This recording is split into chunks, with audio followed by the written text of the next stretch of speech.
നമസ്തേ, വിഷ്ണുസ് ലൈബ്രറിയിലേക്ക് എല്ലാവർക്കും സ്വാഗതം. ഇന്നോട് പറയുന്നത് ഒരു കേന്ദ്ര സർക്കാർ തൊഴിലവസരത്തിനെ കുറിച്ചിട്ടാണ്. ഇപ്പോൾ മാസം 53,000 രൂപയൊക്കെ ശമ്പളം പറയണ ഒരു ജോലിയാണ്. നമ്മുടെ കപ്പൽ നിർമ്മാണശാലയിലാണ് ഈ ഒരു തൊഴിലവസരം വന്നിട്ടുള്ളത്. അപ്പോൾ ഇതിൻ്റെ കൂടുതൽ വിവരങ്ങൾ നോക്കുകയാണെങ്കിൽ ഗോവ ഷിപ്പ് യാർഡിലാണ് ഈ ഒരു ജോബ് നോട്ടിഫിക്കേഷൻ വന്നിട്ടുള്ളത്.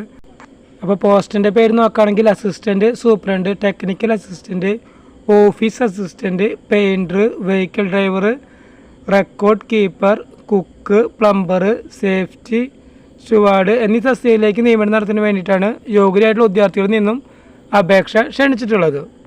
അപ്പോൾ ഇതിൻ്റെ ക്വാളിഫിക്കേഷൻ നോക്കുകയാണെങ്കിൽ 10ാം ക്ലാസ് പറയുന്നുണ്ട്, ITI ഉണ്ട്, ഡിപ്ലോമ ഉണ്ട്, ഡിഗ്രി ഉണ്ട്. അതായത് ഓരോ പോസ്റ്റിലേക്കും ഓരോ ക്വാളിഫിക്കേഷനാണ് കൊടുത്തുള്ളത്. അപ്പോൾ മിനിമം 10ാം ക്ലാസ് ഉള്ളവർക്ക് വരെ ഇതിൽ ഒഴിവുകൾ ഉണ്ട്.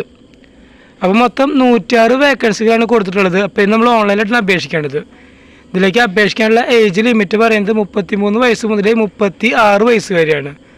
അപ്പോൾ ഇതിൽ ഗവൺമെൻറ് കൊടുക്കാനുള്ള ഏജ് റിലാക്സേഷൻ ഉണ്ടായിരിക്കും. അത് SC/ST 5 വർഷം, OBC-കാർക്ക് 3 വർഷം, അങ്ങനെ ഗവൺമെൻറ് കൊടുക്കാനുള്ള എല്ലാ ഏജ് റിലാക്സേഷനും ഇതിൽ ഉണ്ടായിരിക്കും. അപ്പോൾ ഈ ഒരു വേക്കൻസിയിൽ ഓൺലൈനായിട്ട് അപേക്ഷിക്കാനുള്ള ലാസ്റ്റ് ഡേറ്റ് പറയുന്നത് മാർച്ച് മാസം 27-ാം തീയതിയാണ്. അതായത് ഈ മാസം 27-ാം തീയതി വരെ നമുക്കിതിലേക്ക് ഓൺലൈനായിട്ട് അപേക്ഷിക്കാം. അപ്പോൾ ഇതിൻ്റെ നോട്ടിഫിക്കേഷൻ ഡൗൺലോഡ് ചെയ്യാനുള്ള ലിങ്കും ഇതിന് ഓൺലൈനിൽ അപേക്ഷിക്കാനുള്ള ലിങ്കും ഞാൻ താഴെ കൊടുത്തിട്ടുണ്ട്. അപ്പോൾ ആ ലിങ്ക് വഴി ഇതിലെല്ലാ ഡീറ്റെയിൽസും ചെക്ക് ചെയ്തതിന് ശേഷം ഓൺലൈനായിട്ട് അപേക്ഷിക്കുക.